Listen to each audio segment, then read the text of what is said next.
The December wind cut through my thin jacket as I stood on the doorstep of the Mason family estate, watching my mother-in-law's perfectly manicured hand wave goodbye before she slammed the heavy oak door in my face.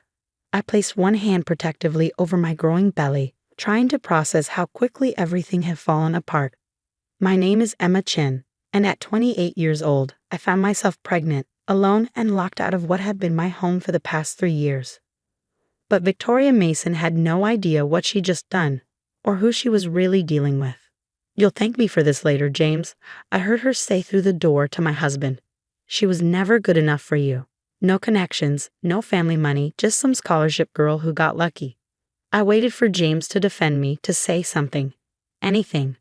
But his silence spoke volumes. The same silence that had grown between us over the past few months as his mother's influence poisoned everything we built together. The irony was, Victoria Mason was right about one thing. I had gotten lucky, but not in the way she thought.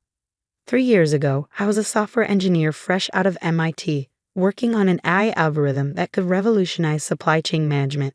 James and I met at a tech conference where I was presenting my research. He was there representing his family's shipping company, Mason Global Logistics. It was love at first sight, at least that's what I thought.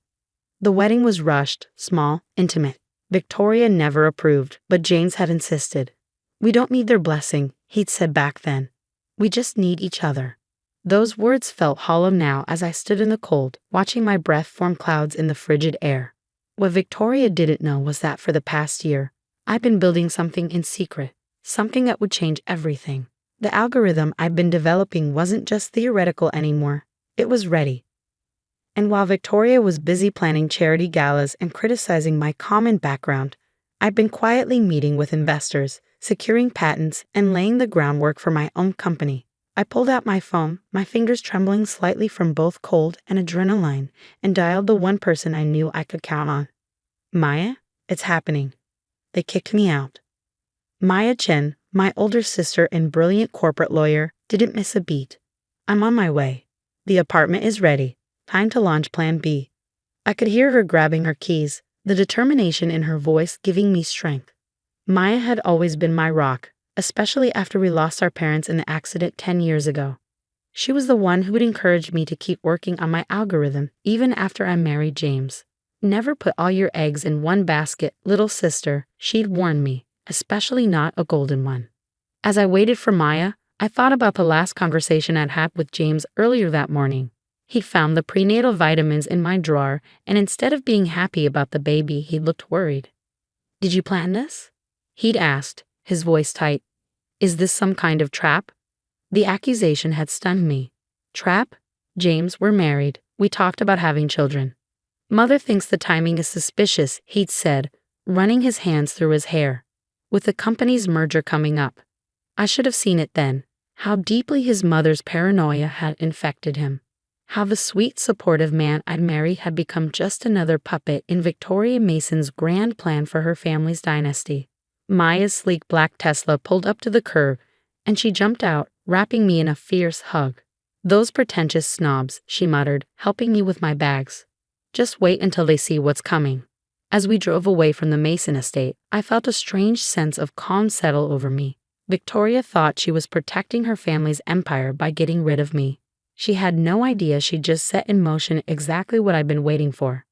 Maya glanced at me as she navigated through the city streets. "You okay? The stress isn't good for the baby." I placed a hand on my belly, feeling a small kick. "I'm fine. Better than fine, actually. Remember how you told me to always have a backup plan?" She nodded, turning onto the highway that led to her downtown apartment building. "Well," I said, pulling out my laptop, "I have something to show you. That algorithm I've been working on, it's not just theoretical anymore. I've been running simulations using Mason Global's shipping data that James gave me access to when we first got married." Maya's eyes widened. "Emma, what exactly have you been up to?" I opened my laptop, showing her the results of my latest simulation. "I've created an AI-driven logistics system that can predict supply chain disruptions before they happen, optimize shipping routes in real time, and reduce costs by up to 40%. I call it ChainSight, and you've tested this using Mason Global's data?" I nodded. James gave me full access to their systems when we got married. He wanted me to understand the family business. Victoria was furious about it, but he insisted. I've been running simulations for months, perfecting the algorithm. Maya pulled into her building's parking garage, turning to face me fully. Emma, do you realize what you have here? I do, I said, closing my laptop. And so do the venture capitalists I've been meeting with. They're ready to fund Chainsite's launch. We're just waiting for my signal. Maya's face broke into a wide grin. And Victoria just gave you the perfect reason to launch. As we rode the elevator to Maya's penthouse apartment, I thought about Victoria's smug face as she pushed me out the door. She thought she was getting rid of a gold digger, a nobody who trapped her precious son. Instead, she just freed me to become her biggest competitor. Maya's apartment was everything the Mason estate wasn't: modern, minimal, and warm. She'd set up the guest room for me weeks ago, just in case. My sister had always been the pragmatic one. Get some rest, she said, helping me unpack. Tomorrow, we start making calls. It's time to show the Masons what a nobody from nowhere can really do. That night, as I lay in bed, my hand resting on my growing belly, I felt stronger than I had in months. Victoria thought she was protecting her family's legacy. Instead, she'd just given me the push I needed to build my own. My phone buzzed. A text from James. Mother says this is for the best. I'm sorry. I didn't respond. Let him think I was broken, devastated. Let Victoria believe she won. They had no idea what was coming. The next morning, I woke up to an email from my lead investor, Emma Chen, no relation, though we joked about it. Ready when you are. Say the word and we'll start the funding round. I looked out Maya's window at the city skyline, where Mason Global's headquarters dominated the view. Soon, they'd see my company's name up there too. But first, I had work to do. Maya was already up, making breakfast and taking calls. She cleared her schedule for the next week to help me set everything in motion. As I walked into the kitchen, she handed me a prenatal vitamin and a glass of orange juice. The team's ready, she said, hanging up her phone. We can file the incorporation papers today.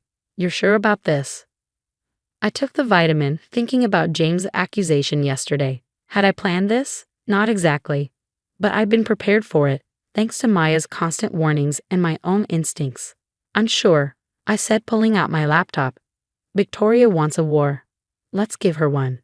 Maya smiled, that fierce, protective smile I'd known all my life. Then let's get to work. The next few days passed in a blur of meetings, calls, and paperwork. Maya's law firm handled everything efficiently, and by the end of the week, Chainsite was officially incorporated.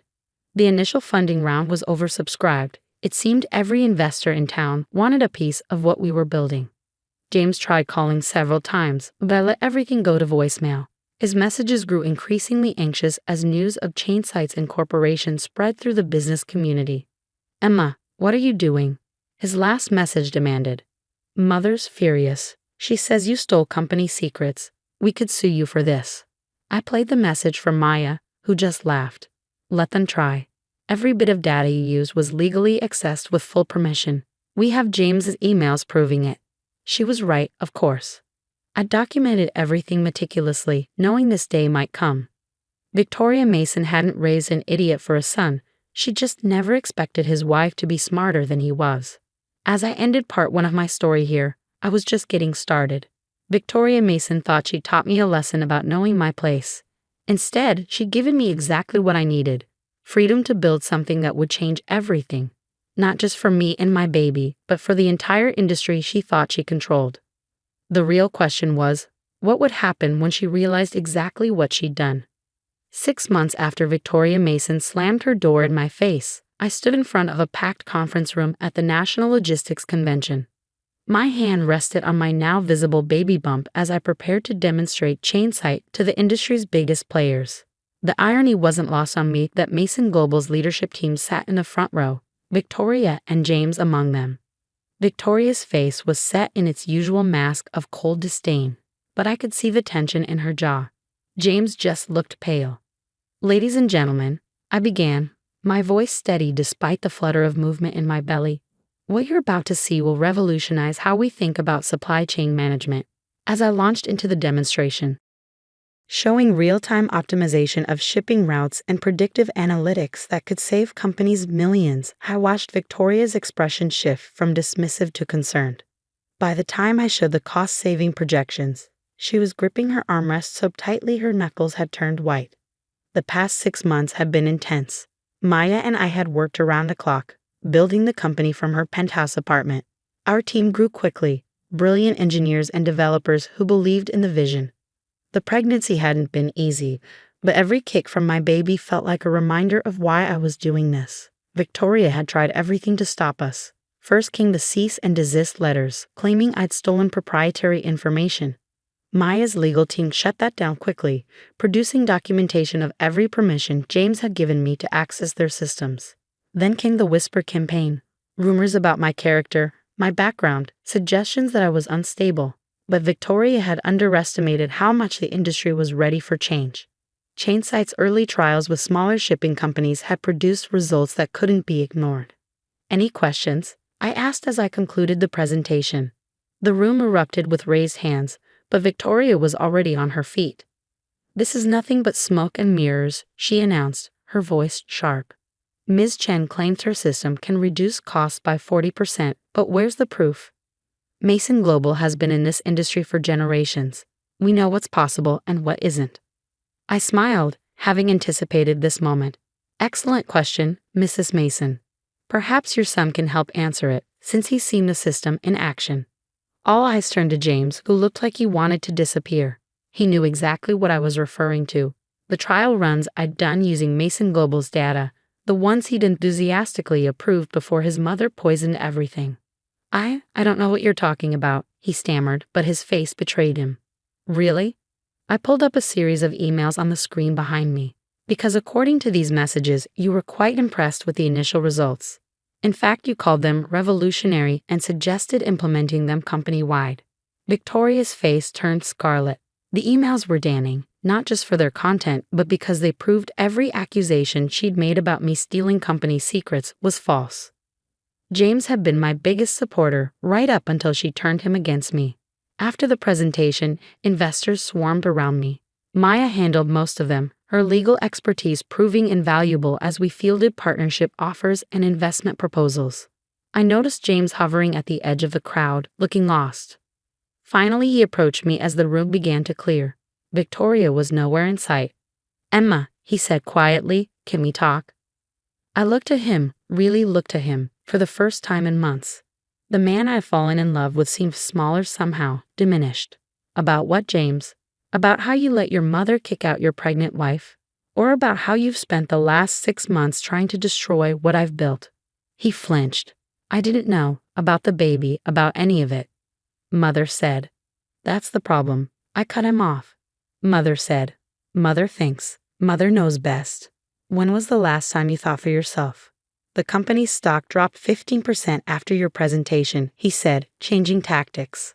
Mother's furious. "The board is asking questions. Maybe we could work something out." I laughed, though there was no humor in it. "Now you want to work something out? After everything?" "You're still my wife," he said, reaching for my hand. I pulled away. "Actually, I'm not. The divorce papers were delivered to your office this morning. Maya's firm handled everything. You should read them carefully, especially the part about the baby." His face fell. "Emma, please. That's my child, too." "Yes," I agreed. "And you'll have visitation rights once they're born. But you lost the right to be their father the day you chose your mother over your family." Maya appeared at my elbow, right on cue. "Everything okay here?" James stepped back, his shoulders thumping. I'm sorry, Emma, for everything." "I'm not," I said honestly. "Everything that happened led me here. Chainsight is already revolutionizing the industry, and we're just getting started. So thank your mother for me, James. She gave me exactly what I needed, freedom." As he walked away, Maya squeezed my arm. "You okay?" I nodded, watching James disappear into the crowd. "Better than okay. Did you see the partnership offers we got today?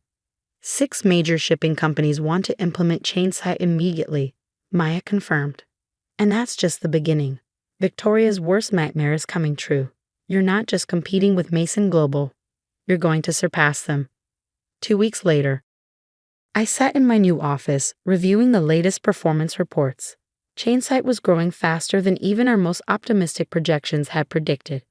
Companies were switching to our system in droves, drawn by the cost savings and efficiency improvements. Mason Global's stock had continued to fall as investors questioned their ability to compete in the changing landscape. I'd heard through industry gossip that Victoria had been forced to step down from the board, though she was fighting it every step of the way. A knock at my door interrupted my thoughts. Maya entered, waving a tablet. "You need to see this," she said, pulling up a news article. The headline made me catch my breath. Mason Global Logistics announces major restructuring. CEO James Mason steps down. He's leaving the company? I asked, scanning the article. Maya nodded. Word is he's starting his own venture, something about embracing innovation and new directions in logistics.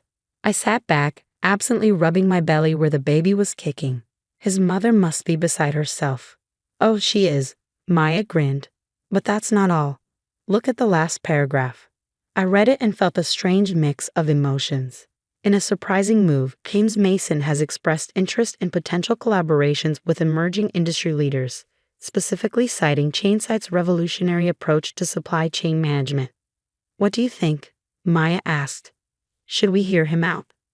I thought about it, remembering the man I'd fallen in love with, the one who'd been excited about innovation before his mother's influence took over. Maybe, free from Victoria's control, that man still existed somewhere. Set up a meeting, I decided. But make it clear, this is business, nothing more. If he wants to work with Chainsight, he'll need to prove himself just like anyone else. Maya nodded, understanding perfectly. And Victoria? I smiled, thinking of my former mother-in-law and her grand plans for her family's legacy. She can watch from the sidelines as everything she tried to protect gets transformed by the nobody from nowhere she threw out in the cold. The baby kicked again, stronger this time, and I placed both hands on my belly. In 2 months, I'd be a mother myself. But unlike Victoria, I would teach my child that true legacy isn't about maintaining control. It's about having the courage to create something new. Victoria had thought she was protecting her son's inheritance when she kicked me out that cold December day. Instead, she triggered a revolution in the industry she thought she controlled, led by the very person she'd underestimated most. As I looked out my office window at the city skyline, where the Chainsight logo now shone as brightly as Mason Global's, I couldn't help but smile. Sometimes the best revenge isn't about getting even. It's about soaring higher than your enemies ever thought possible.